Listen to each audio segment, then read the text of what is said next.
viva, chegou ao Biosfera. A gralha de bico vermelho e o ruivaco do oeste são espécies autóctones desconhecidas pela maioria dos portugueses. Sabia que estão em vias de desaparecer? Esta fauna contribui para a biodiversidade existente em Portugal e tem sofrido uma forte regressão nos últimos anos. Os ambientalistas depositam esperança em projetos de conservação que contam com a cooperação local, apoios institucionais e suporte financeiro de empresas. Esta tem sido a fórmula para salvar algumas das espécies mais vulneráveis da extinção. Nunca o trabalho do pastoreio de percurso foi tão valorizado na Serra dos Candeeiros. O rebanho ajuda a controlar o mato que prejudica o habitat da gralha de bico vermelho. Em Torres Vedras, o rio Alcabrichel recebe os ruivacos do oeste, reintroduzidos este ano. Os peixes tentam adaptar-se a um curso de água que sofre ainda os impactos da pressão humana. O melhor amigo do homem vai ser convidado do bilhete de identidade desta semana. O Cocker Spaniel é um canídeo dócil e muito apreciado em Inglaterra. Conheça-o melhor daqui a pouco. E ainda os índices sobre qualidade ambiental, as escolhas do Bionet e as notícias da semana. Estes e outros temas serão a sua companhia nos próximos minutos. Fique connosco. A gralha de bico vermelho tem vindo a desaparecer da Europa. No nosso país é cada vez mais difícil vê-la nidificar ou reproduzir-se. A Comunidade Europeia reconhece através da Diretiva Aves a necessidade de definir zonas de proteção especial. Por estas razões, nasceu um projeto de conservação na Serra dos Candeeiros. A gralha de bico vermelho já foi tão abundante no Parque Natural da Serra da Aire e Candeeiros que é raro não encontrar um algar com o nome gralhas. Foi assim que pastores e espeleólogos batizaram os algares que abrigavam esta residente. Hoje, poucas destas cavidades são habitadas pela ave. Está ali o poiso, é antigo, não é recente, já há pelo menos 4, 5 anos que não é utilizado, mas nota-se bem que ao longo dos anos foi criando aquelas ranhuras pelas unhas das gralhas, tanta vez pousarem no mesmo sítio. Portanto, são estes pequenos pormenores que nós analisamos quando prospectamos o local de nidificação para saber se está ocupado ou não. Outra coisa são pousos deste tipo, onde elas pousam antes de entrar no algar. Normalmente tem, para além da sujidade do pisoteio onde elas pousam, há normalmente excrementos no sítio que escorrem pela rocha. Em redor da boca, por vezes, encontram-se restos de pelos de lã que elas revestem, que serve para elas revestirem o ninho. Após a eclosão das crias, elas retiram as cascas dos ovos do ninho e colocam-nos normalmente na periferia do algar. Se nós a prospectássemos, ele não está ocupado, mas estivesse na altura da eclosão, que seria daqui a mais umas 2 ou 3 semanas, estaria com cascas de ovos algures. A gralha de bico vermelho foi vista pela última vez neste algar em 2006. O abandono do ninho coincideu com a abertura de caminhos e implementação do Parque Eólico da Serra dos Candeeiros. Os 37 aerogeradores estão dispersos num corredor que abrange as freguesias de Rio Maior e Alcobertas. As fontes de energia limpa foram instaladas num local classificado como sítio da Rede Natura 2000 e com espécies protegidas pela Diretiva Habitats. Os impactos na ornito- e quiropetrofauna, ou seja, nas aves e morcegos, foram identificados no estudo de impacto ambiental.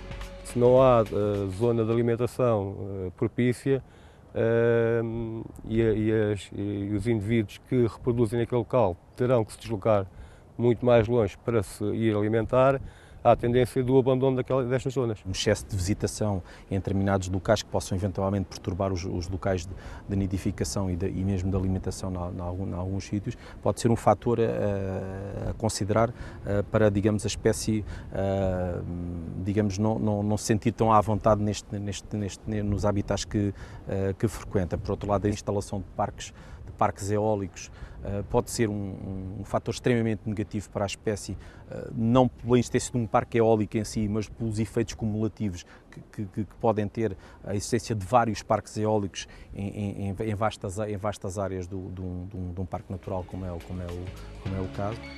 A abundância de algares, grutas e fenómenos cárcicos que encontramos no maciço calcário extremanho remete-nos para uma rede subterrânea complexa, alimentada pela permeabilidade da rocha calcária. A riqueza geológica explica a quantidade de pedreiras que encontramos ao longo do Parque Natural. Este é mais um fator de perturbação para a fauna e uma ameaça para a gralha de bico vermelho. Nesta zona durante muitos anos tínhamos algumas pedreiras, mas com uma atividade menos intensa, não é? Portanto, os meios de extração de inertes eram mais manuais e com isto não criava tanto impacto também, não é? Hoje, com as tecnologias, as pedreiras expandem-se muito mais rápido e isto pode ser um fator, mas cumulativamente a outros, com certeza. Francisco Barros é vigilante da natureza nesta área protegida que integra as serras de Aire e Candeeiros, os planaltos de Santo António e São Mamede há 21 anos. O Parque Natural estende-se por 38.900 hectares. Desde 1994 que o Instituto de Conservação da Natureza e da Biodiversidade monitoriza a gralha ameaçada pertencente à família dos corvídeos, sobretudo os casais reprodutores. Notou-se ali um período, na década de 90, que houve um grande declínio, um declínio da população, notava-se a população a decrescer. De há uns anos para cá tem-se mantido mais ou menos estável, os efetivos têm-se mantido mais ou menos estáveis e, portanto, neste momento estamos com uma média de 20 casais reprodutores, como é uma espécie que normalmente só a partir a maturidade sexual aparece só a partir dos 3 anos. Há sempre um grupo de não reprodutores, que são indivíduos que nasceram há menos tempo, que fica isolado dos casais reprodutores. Portanto, neste momento, o total serão à volta de um pouco mais de uma centena de indivíduos, a população total, o que prefaz quase um terço da população a nível nacional, desta espécie, que é uma espécie neste momento considerada em perigo a nível nacional. A gralha de bico vermelho ocorre na Ásia Central e na Europa, com algumas populações isoladas em Marrocos, Argélia e Etiópia. No território europeu, as populações desta ave são reduzidas e encontram-se em declínio acentuado. Em Portugal, a ocorrência da espécie encontra-se registada na Serra do Gerês, Douro Internacional, Serra da Estrela, Alvão, Serra dos Candeeiros, Idanha Nova e Costa Sudoeste. Os últimos censos indicam que existe uma elevada fragmentação das populações e, provavelmente, 5 aglomerados populacionais em território continental. Na reedição do Livro Vermelho dos Vertebrados de Portugal, a ave passou do estatuto de conservação vulnerável para em perigo. O que nós temos constatado, e é referido na bibliografia por toda a zona de ocorrência da gralha de bico vermelho, mesmo a nível europeu e nos outros locais do país, é a alteração do habitat propício à sua ocorrência. Neste caso aqui houve abandono de práticas tradicionais, como o pastoreio, como alguma agricultura de comeada em alguns covões, dolinas, não é? Onde era praticada. A vegetação evoluiu também bastante e deixou de haver tantas condições para a prospecção da alimentação por parte da espécie. Eu recordo-me que há 20 anos atrás era comum todas as manhãs, principalmente na primavera, como agora, por cima de chãos andar um bando de gralhas de bico vermelho que nós ouvíamos e que, quando passávamos por esta região, se viam aqui a alimentar nestes campos. Mas nessa altura ainda existiam 3 ou 4 rebanhos grandes que andavam nesta região, portanto os matos eram menos. E aí tínhamos 4 a 5 algares aqui próximos, onde ainda nidificavam todos os anos essas gralhas. Com o projeto de conservação da gralha de bico vermelho, uma parceria da Quercus, da cooperativa Terra Chã e Vodafone, no âmbito do programa Business and Biodiversity, o gado caprino regressa à parte sul da Serra dos Candeeiros. Há 40 anos, este era o ponto de encontro dos pastores da aldeia de Chãos e Casais de Menezes. Chegaram a juntar-se nestas zonas de comeada mais de 1000 cabras. Mas, a partir dos anos 70, com o abandono dos campos agrícolas e do pastoreio, os rebanhos deixaram de contribuir para a manutenção do habitat da gralha. Temos 10 áreas vedadas com uma rede com 100 metros quadrados, onde foram escolhidos espaços que tinham sido percorridos por incêndio em épocas diferentes, para assim conseguirmos perceber a evolução natural dos habitats. Aquilo que temos vindo a verificar é que a vegetação onde os animais não passam já se desenvolve-se muito bem logo na primeira primavera, e que aí o que é que existe? Há uma concentração só do carrasco, portanto que é o Quercus coccifera, e que onde o rebanho continua a passar normalmente, aí sim ganhou-se biodiversidade e reduziu-se o crescimento desta espécie, que é uma espécie que, em termos de fogos florestais, tem uma grande propagação e rápida neste espaço. O pastoreio das 150 cabras serranas abre clareiras na vegetação densa. Os sistemas abertos beneficiam o aparecimento de algumas espécies da flora, como a Arabis sadina, um endemismo lusitano em estado de conservação vulnerável. O rebanho cria zonas de alimentação para a gralha de bico vermelho, algumas espécies de passeriformes e morcegos. Estamos na presença de 4 habitats prioritários que estão protegidos no âmbito da Diretiva Habitats, portanto uma diretiva europeia, que são os prados calcários rupícolas, as subestepes de gramíneas, os arrelevados de orquídeas e as lajes calcárias. O que nós temos que encontrar aqui é um equilíbrio entre as duas coisas. Por um lado, termos áreas de bosques e bosquetes de azinheiras e de carvalhos, por um lado, termos matos e termos zonas mais perturbadas, com mais diversidade biológica, como é o caso deste tipo de habitats que nós temos aqui no topo desta Serra dos Candeeiros. Após 2 anos e meio de intervenção, os parceiros já avançaram com a candidatura a um projeto LIFE que pretende dar continuidade à conservação da ave ameaçada. Pretendem adquirir nos próximos anos mais 200 cabras serranas e aumentar a eficácia do trabalho do rebanho. Este ano, a notícia da nidificação de um novo casal é recebida como um bom presságio. Há 4 anos que a gralha de bico vermelho não ocorre no Parque Natural como nidificante, o que interfere na continuidade genética dos bandos. Quando começámos com o primeiro rebanho, que era só de 50 cabras, foi um ano que não conseguimos ver, nem o pastor não viu gralha nenhuma nesta área. No final do período de reprodução, durante um mês, andou um casal com 3 crias nesta região, portanto não tendo nidificado os algares aqui próximos, mas que vinham aqui alimentar-se. Portanto, isto em 2010.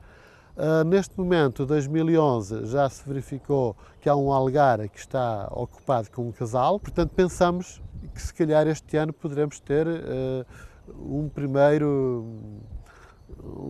indicador da importância aqui assim do rebanho, se conseguirmos que este casal nidifique e que depois venha a continuar os anos seguintes. Estamos na envolvente de um algar que Francisco Barros julgava estar desocupado desde o início do ano. A cavidade, situada a norte da Serra dos Candeeiros, está próxima de uma zona de extração de pedra e de uma estrada utilizada pelos caminhões das pedreiras. O ninho estava um pouco desmanchado, presumi que tivesse havido aqui alguma perturbação. No entanto, agora anda aqui um indivíduo, talvez não tivessem... estão a ver? Lá vai ela. O indivíduo talvez pertença ao casal. Presumi que estivesse abandonado e como durante 2 horas e tal não apareceram gralhas, presumi que estivesse abandonado. Mas possivelmente não está. Estava aqui o casal andava aqui de volta do algar, provavelmente está ocupado e está no início da postura. O que eu tenho estado a notar é que portanto, há um atraso na nidificação. Portanto, nesta altura já havia crias em alguns casais, neste momento ainda estão em postura. E provavelmente este casal iniciou a postura agora, por isso é que eu não o vi da outra vez. E tem aqui, pois, o recente, elas continuam a frequentar aqui o algar. O ninho está no sítio, não se consegue ver o interior. Portanto, é cedo. Lá mais para o final do mês já se pode ter a certeza do sucesso deste casal. Mais um sinal de esperança para a recuperação da gralha de bico vermelho. O regresso do pastoreio à serra vai permitir produzir carne de cabrito e queijo de cabra certificados. O turismo de natureza está a ser desenvolvido com a Rota dos Pastores. A cooperativa Terra Chã convida-o a apadrinhar uma das cabras do rebanho e a contribuir neste projeto que alia o desenvolvimento económico à conservação da natureza. Os peixes de água doce são um dos grupos ecológicos mais ameaçados do país. Estão no topo da lista vermelha dos vertebrados de Portugal. Mais de metade das espécies de rio e migradores estão ameaçadas. O estado dos ecossistemas ribeirinhos continua a pôr em risco a fauna aquática, cada vez mais vulnerável à poluição que afeta os rios portugueses. Na década de 80, o esturjão foi considerado extinto em Portugal. Este peixe migrador subia os rios portugueses para desovar. Habitava nas bacias do Douro e do Guadiana, onde foi visto pela última vez. As dificuldades criadas pelas barragens testaram a sobrevivência da espécie e venceram. Em França e em Espanha, o esturjão está criticamente ameaçado de extinção. Das 35 espécies dulceaquícolas nativas de Portugal, apenas 23% estão classificadas com estado de conservação pouco preocupante. De ano para ano, o que vamos vendo e percebendo nos estudos que fazemos é um decréscimo do número de indivíduos das várias populações. Em alguns rios isso é muito mais problemático porque são rios pequenos, com pouca extensão, costeiros, com pouca alimentação de água e que, portanto, não têm muitos afluentes. A pressão é muito intensa porque existem diferentes escalões de ameaças. Não é só a poluição, que obviamente tem um impacto bastante direto sobre as populações, mas também a destruição maciça de habitats, a pressão das espécies exóticas que são bastante limitadoras da sobrevivência das nossas espécies nativas, a construção de barragens, a escassez de água, tudo isso são problemas que em muitos rios têm um efeito cumulativo. A expansão de peixes exóticos como o axigã, o lúcio e o peixe-gato europeu nos sistemas fluviais afeta a biodiversidade dos rios portugueses. Estas espécies predadoras de peixes estão a contribuir para o declínio das populações nativas, sobretudo de ciprinídeos, peixes de pequena e média dimensão que ocorrem nos sistemas de água doce do centro e sul do país. O problema das espécies exóticas é bastante grave.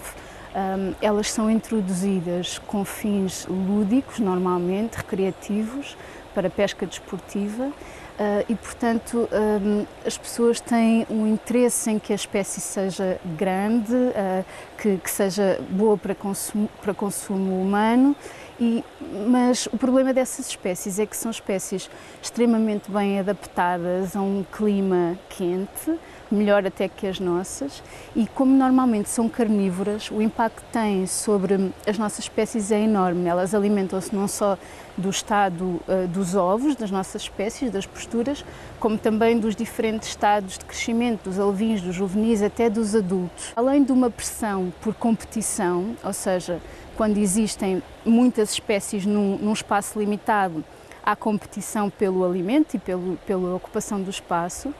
Não só exercem essa pressão, como também uma pressão de predação. Elas acabam por diminuir o número de indivíduos de uma população porque comem os indivíduos no estado juvenil até ao estado adulto. As albufeiras das barragens criam meios aquáticos que raramente beneficiam as espécies de peixes autóctones. A introdução de peixes alienígenas cria ecossistemas artificializados, aumenta o risco de hibridação e acentua o declínio dos endemismos nacionais e ibéricos. As flutuações no nível da água nas barragens de grande ou média dimensão podem contribuir para a expansão da fauna exótica. O peixe-gato é um peixe que atinge tamanhos enormes, pode atingir vários metros de comprimento, pode atingir 80 kg de peso. Se compararmos isto com uma espécie nativa de ciprinídeo que não atinge mais do que 15 centímetros, podemos ver a discrepância de tamanhos e a pressão que vai exercer sobre as nossas populações. Esta espécie de peixe-gato está a entrar neste momento nas albufeiras portuguesas e se dispersar como infelizmente é bem provável, o impacto que tem nas populações das espécies nativas que habitam esses rios é gigantesco. O estado de conservação da fauna aquática espelha a qualidade da água dos rios nacionais. Os últimos dados do Sistema Nacional de Informação de Recursos Hídricos revelam que, em 2008, 38% dos recursos hídricos superficiais acusaram qualidade má ou muito má. Apenas 28% possuía qualidade boa e 34% foi considerada razoável. Em Portugal, 8 espécies de peixes de água doce estão criticamente ameaçadas. 2 são espécies migradoras. Sofrem com as alterações do meio aquático, poluição dos adubos e pesticidas usados na agricultura e são frequentemente alvo de descargas de efluentes domésticos e industriais.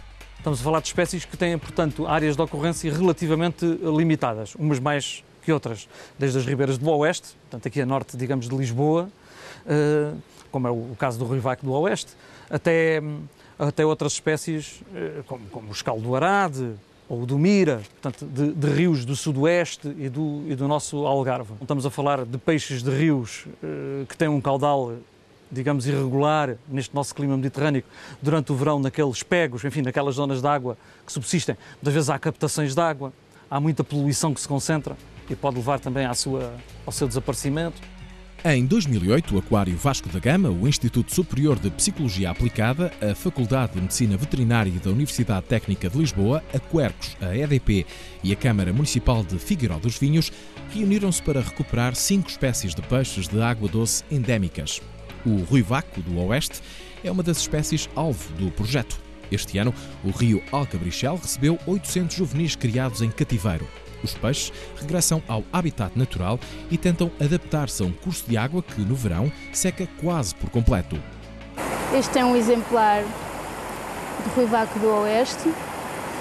Não tem marca, portanto, este é um dos peixes que não foram libertados por nós. Portanto, é um exemplar da população natural. Nós, os peixes que libertámos, fizemos uma marca na dorsal. Portanto, eu este reconheço como sendo um peixe daqui, do próprio rio. Este deve ter cerca de 2 anos de idade, pelo tamanho, 2, 3 anos.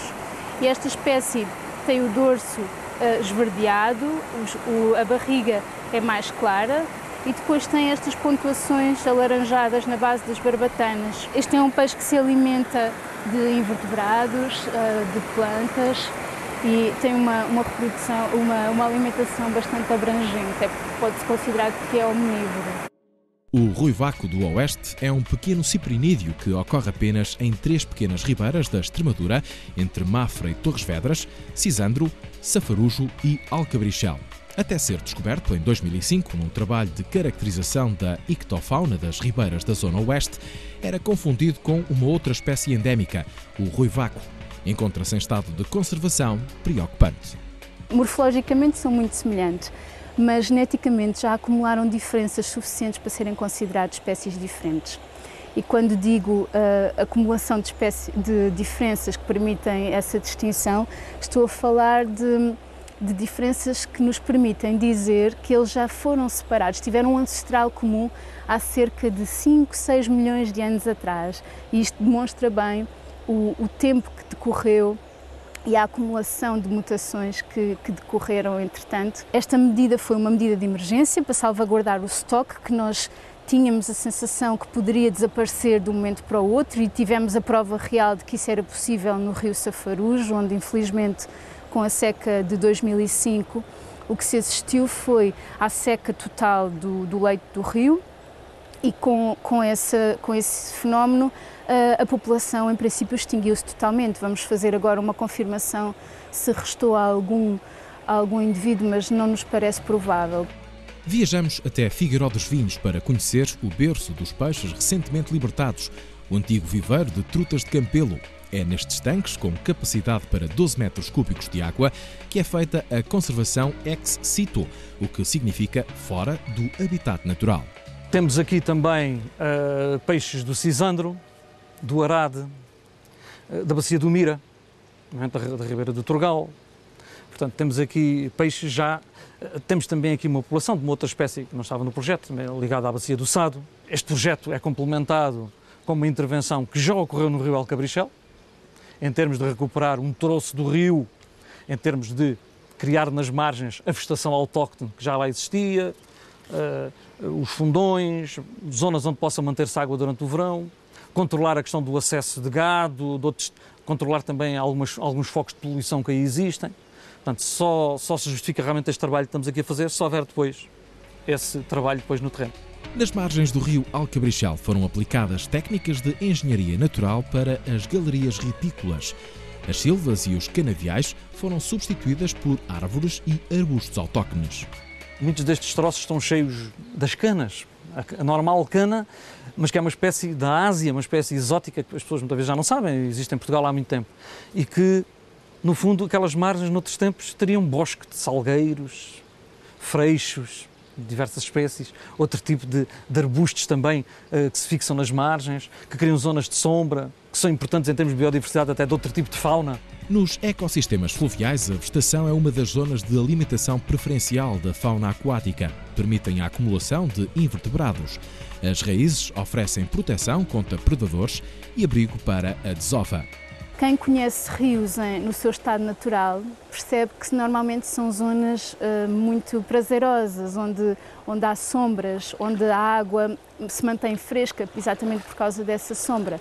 Isso para os peixes, tal como para nós é agradável, para os peixes também é crucial, porque esse ensombramento vai fazer com que se mantenha a água durante mais tempo, mesmo num verão bastante seco.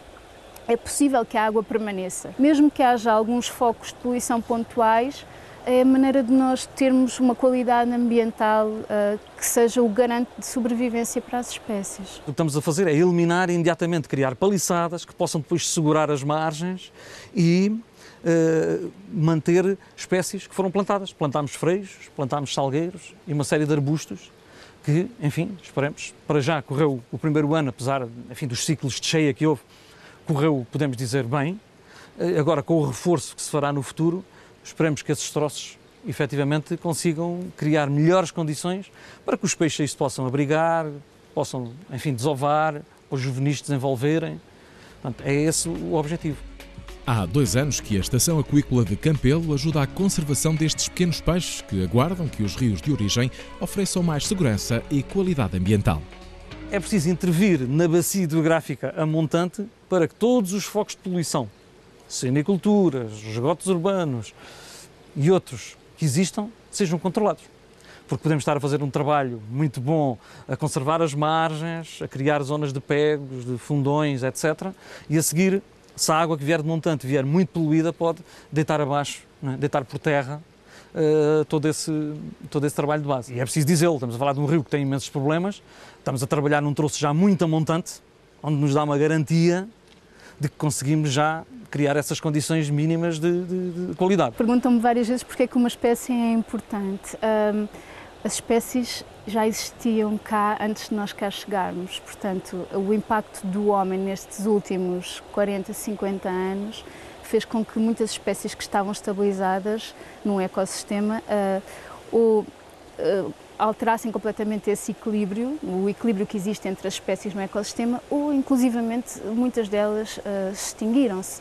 E, portanto, há um dever ético, se quiser, moral, de preservar a diversidade. A biodiversidade é o garante da sustentabilidade do nosso planeta. Portanto, obviamente que todas as espécies que estejam ameaçadas merecem que haja um esforço coordenado para as preservar. A maioria das pessoas desconhece sequer que nós temos estes valores. Conhecem só, digamos, mais as espécies comerciais, os grandes peixes, porque estamos a falar, neste caso, de peixes de relativa pequena dimensão, não é? Que não são peixes comerciais, comestíveis. Portanto, é muito importante dar a divulgar toda esta diversidade. Estes projetos concretos de conservação são fundamentais. Não podemos estar à espera que as coisas mudem por si só. Temos que intervir através dos planos municipais, dos planos de bacia, dos PDMs, da intervenção junto das empresas, pôr a legislação, no fundo, a ser cumprida. A diversidade das espécies ajuda a remover a concentração de poluentes e contribui para a melhoria da qualidade dos rios. Os peixes de água doce são um indicador biológico, fazem parte da cadeia alimentar e reduzem a densidade de insetos que estão, na maioria das vezes, associados a um ecossistema poluído. Se só agora chegou à nossa companhia, saiba que fomos conhecer projetos de recuperação da gralha de bico vermelho e de espécies endémicas de peixes de água doce. O bilhete de identidade desta semana é o Cocker Spaniel, um canídeo dócil que adora nadar. O cão, como animal de estimação, foi domesticado há mais de 10 mil anos por tribos nómadas. Já na altura servia de companhia e de guarda. Fica a conhecer aquele que é considerado o melhor amigo do homem.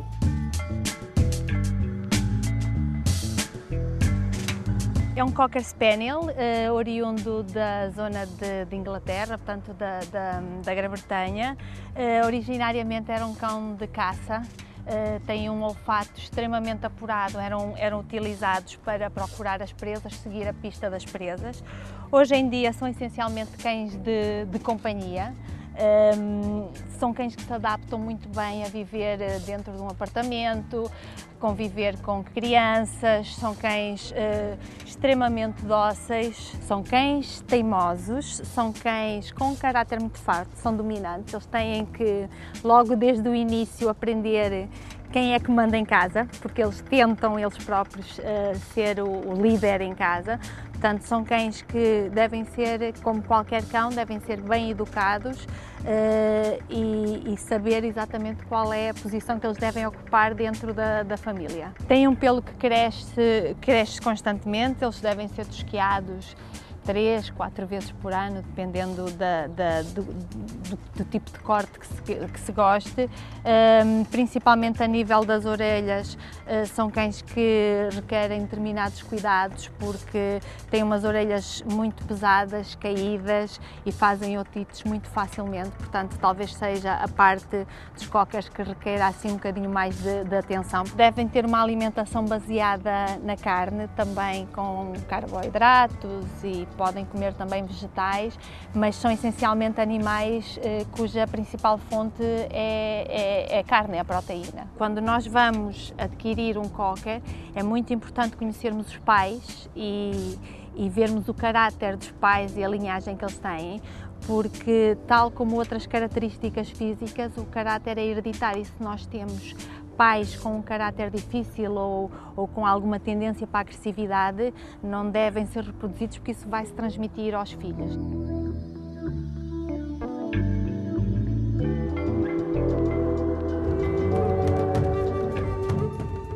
Viaje connosco pelas escolhas do Bionet. E à distância de um clique de rato encontramos agricultura tradicional em Monchique, preocupações com a biodiversidade espanhola e um olhar atento com a alimentação como um fator de desenvolvimento e equidade ambiental. Venha daí connosco.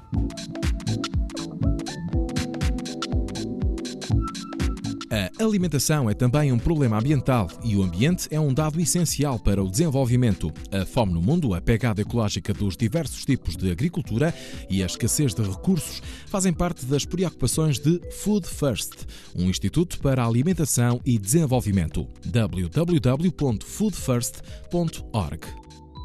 Um agricultor de Monchique é o animador do blog Agricultura Tradicional, que nos apresenta saberes e sabores provenientes de uma agricultura que preserva a qualidade e a diversidade.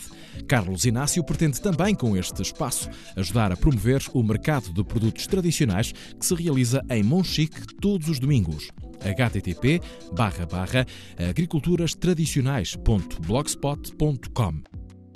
Um jornal diário ecologista, uma tribuna verde no panorama comunicacional, centrado nas serras de Guadarrama e nos problemas que se deparam ao ambiente naquela região.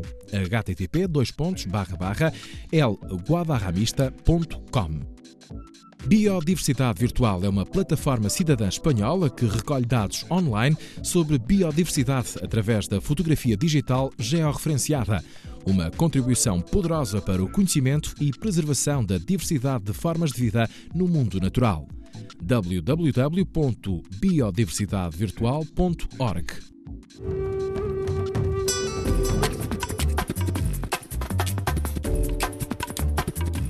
Fique agora com as notícias que marcaram a agenda ambiental desta semana. E começamos por destacar a exportação ilegal de resíduos eletrónicos europeus para países africanos. Após várias denúncias e investigações jornalísticas, fica claro qual é o destino de boa parte do que resta dos computadores, telemóveis e outros aparelhos em fim de vida que fazem parte do nosso dia-a-dia. Uma investigação da BBC e da Environmental Investigation Agency concluiu que os resíduos eletrónicos europeus estão a chegar ilegalmente à Nigéria e ao Ghana, onde são depositados a céu aberto em descargas que contaminam os solos e as águas com substâncias altamente tóxicas.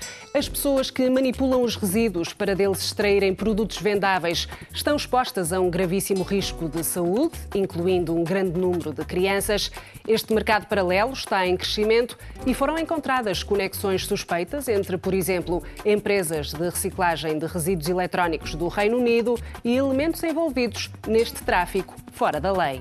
O Fundo Mundial para a Natureza lançou o alerta. Na ilha de Sumatra, Indonésia, uma região que é o último reduto do raríssimo tigre de Sumatra, pode vir a ser devastada pela indústria papeleira. De acordo com o WWF, o governo atribui diversas concessões para desflorestação no Parque Nacional de Bukit Tigapulu, precisamente na área onde a organização detectou a presença de cerca de 12 tigres desta subespécie em perigo crítico de extinção.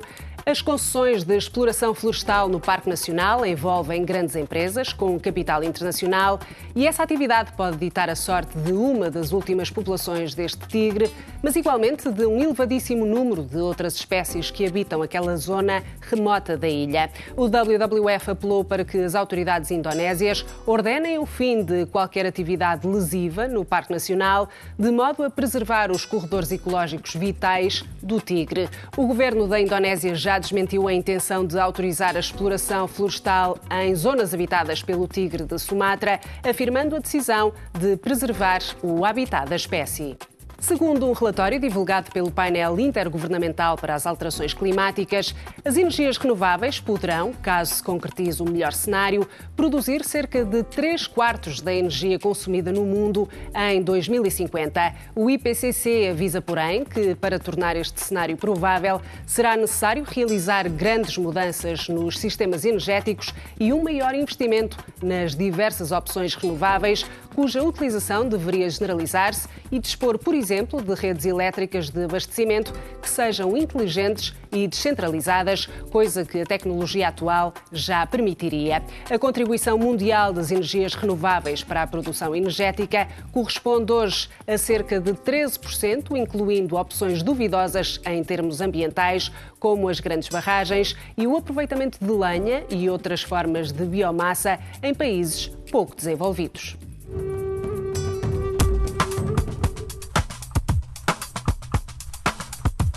A terminar o programa de hoje, os bioíndices. Começamos com a habitual análise da qualidade do ar nas duas principais cidades do país durante a semana de 18 a 24 de maio. Tanto na capital como na Invicta, o índice médio foi bom. No entanto, no Porto, o índice foi médio no dia 24. Em Lisboa, os medidores de qualidade do ar obtiveram a mesma classificação nos dias 18, 21 e 24. As PM10 e o ozono marcaram presença durante toda a semana nas duas cidades, com condições no geral desfavoráveis à dispersão de poluentes. Vamos agora ao índice de vento e de umidade relativa. 33 km por hora foi a velocidade atingida em Lisboa, onde soprou fraco de norte. Em Faro não ultrapassou os 28 km por hora e no Porto o vento atingiu os 26. Foi na Invicta que a percentagem média de umidade relativa foi maior, 82%. Na capital chegou aos 70% e em Faro a percentagem foi de 67%. Estas medições ocorreram durante a semana de 18 a 24 de maio. Terminamos com o índice de volume de água armazenado nas principais bacias hidrográficas durante o mês de abril. O Douro diminuiu o volume de água armazenado em relação ao mês passado, chegou aos 75%. O Tejo registrou 91%, mais um do que em março. O volume de água obtido na Albufeira do Guadiana atingiu os 93%.